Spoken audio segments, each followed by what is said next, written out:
जय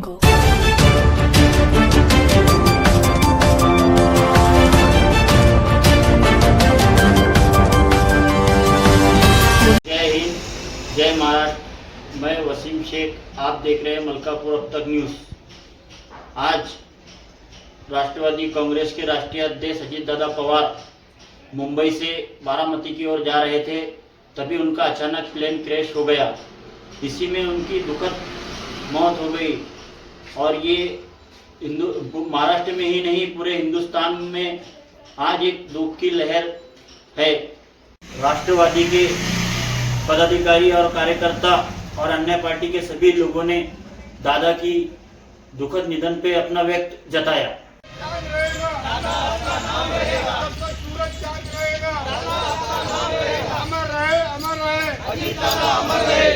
अमर रहे अजित दादा अमर रहे। पक्षाच्या वतीनं या ठिकाणी आपण आपले महाराष्ट्राचे बुलंद आवाज उपमुख्यमंत्री अजितदादा पवार यांना या ठिकाणी आपण श्रद्धांजली अर्पित करण्यासाठी सर्व या ठिकाणी उपस्थित आहात। बांधवांनो, आपण बघितलं आज सकाळी 8:50 आदरणीय दादांचं विमान त्या ठिकाणी बारामतीला क्रॅश झालं आहे। त्या दुर्घटनेमध्ये आदरणीय दादांचं स्वर्गवास झालेला आहे। बांधवांनो, अजितदादा म्हणजे महाराष्ट्राचा एक बुलंद आवाज होता। अजितदादा सकाळी 6 वाजेपासून त्यांचे ओपीडी सुरू करायचे आणि या महाराष्ट्रातील जनतेचे प्रश्न सोडवायचे। असा नेता या महाराष्ट्रात जन्माला यायचा नाही। अशा या नेत्याचा आपण आज पूर्ण महाराष्ट्र, आपण सर्व पक्षाचे लोक या ठिकाणी आणि आदरणीय दादांना त्यांच्या परिवाराला याच्यातून सावरण्यासाठी आपण सर्व महाराष्ट्रातील सर्व पक्षाचे लोक, सर्व पक्षाचे नेते आपण आदरणीय दादाच्या परिवाराच्या पाठीशी आहे। या प्रसंगी माननीय प्रसाद जाधव यांना विनंती करतो, त्यांनी या ठिकाणी त्यांना श्रद्धांजली अर्पण करावी अशी मी त्यांना विनंती करतो।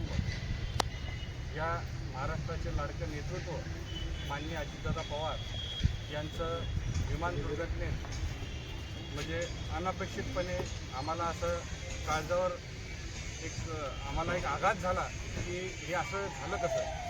आज ही ज्यावेळेस दुःखद बातमी आमच्या कानावर आली, सगळ्या राष्ट्रवादीच्या आणि सगळं महाराष्ट्रही हळहळला की एवढा काम करणारं नेतृत्व आज आपल्यातून निघून गेलं।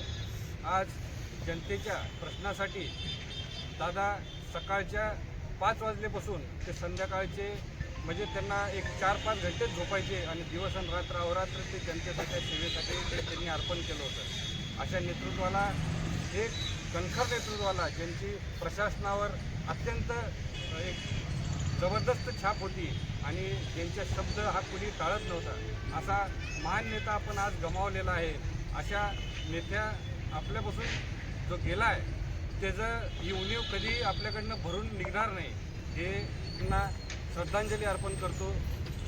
महाराष्ट्रातील सर्व घटकांना समाधानासोबत घेऊन चालणारे स्वर्गीय अजितदादा पवार यांचे आज विमान दुर्घटनेत आकस्मिक मृत्यू झालेले आहेत।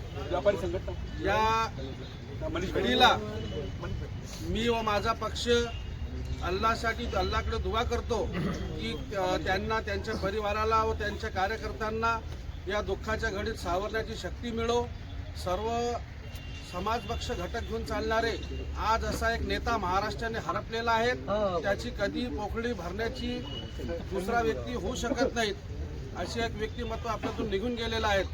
या घडीला आज मी आणि माझा पक्ष या दुःखात सहभागी आहेत। एवढेच बोलून मी माझे 2 शब्द संपवतो। यानंतर